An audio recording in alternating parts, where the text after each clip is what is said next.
Barbara Walters. Last Thursday, I introduced you to the 10 most fascinating people of 2010. Tonight, we're going to meet a few people who didn't make that list. The 10 most unfascinating people of 2010.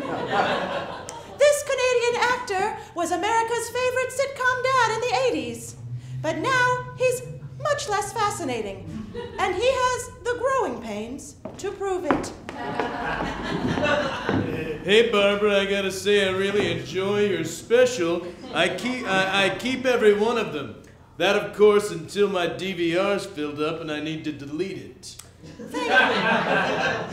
Alan Thicke, you played Dr. Jason Seaver on the hit TV sitcom Growing Pains. Yes, ma'am, for 7 glorious seasons. But nowadays, success is not coming so easily. Well, Barbara, that depends on what your definition of success is. But don't go by that Webster's one, because that is written by fascists. All right, then. Take me through a typical day in the life of Alan Thicke. I'd be glad to, Barbara. I wake up every morning very early. I have a cup of coffee. I then eat 14 donuts. I do a word jumble that I had erased from the day before. I read Doonesbury, and then I sit by the phone and wait for it to ring. And does it ever ring? Well, no, Barbara, but it's like I tell my son Mike. I have to stop you there, Alan. You don't have a son named Mike. Does Mike know that? The next person from our list of most unfascinating people is... Barbara, do you need me to stay? Because I could definitely stay if you'd like me to. No. No, I would not. Okay. The next person from our list of most unfascinating people is a real housewife, although there's very little that is real about her. From the Real Housewives of Beverly Hills, Taylor Armstrong. Hello. Now, Taylor, what is it like being a reality television star? It's nice.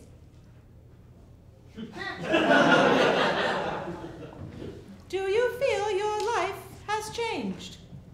No.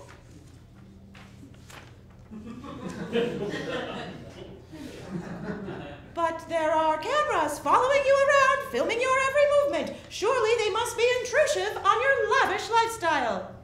It's fine. Okay. What about your countless plastic surgeries? Do you feel you are a bad role model for young women? Well, I don't know. If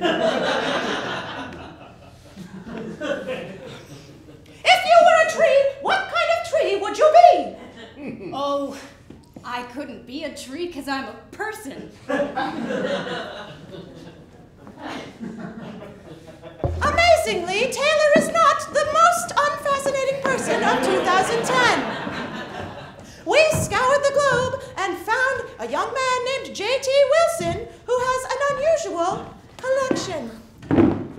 J.T., I understand that you're a collector of sorts. I am. And what is it that you collect? I collect sporks. Why sporks? Well, on one hand it's a spoon, and on the other hand, it's a fork. I see. But why do you collect them? Well, let's say you're in a situation where you want to scoop something up, but then, roadblock, you need to stab something. A spork lets you do both. I see. And how many sporks do you currently have in your collection?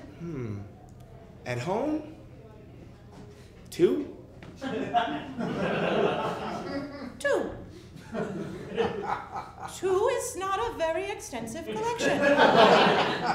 I keep running into this problem where I'm over at the KFC, that's short for Kentucky Fried Chicken, and I'm having a big old helping of mashed potatoes, and that's going great. But then I need to get into the chicken, and when all is said and done, my spork sure is dirty, and I just throw it away. Wow.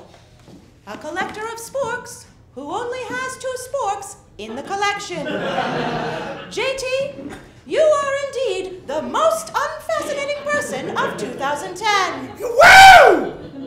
Woohoo! Indeed. Good night. I'll be the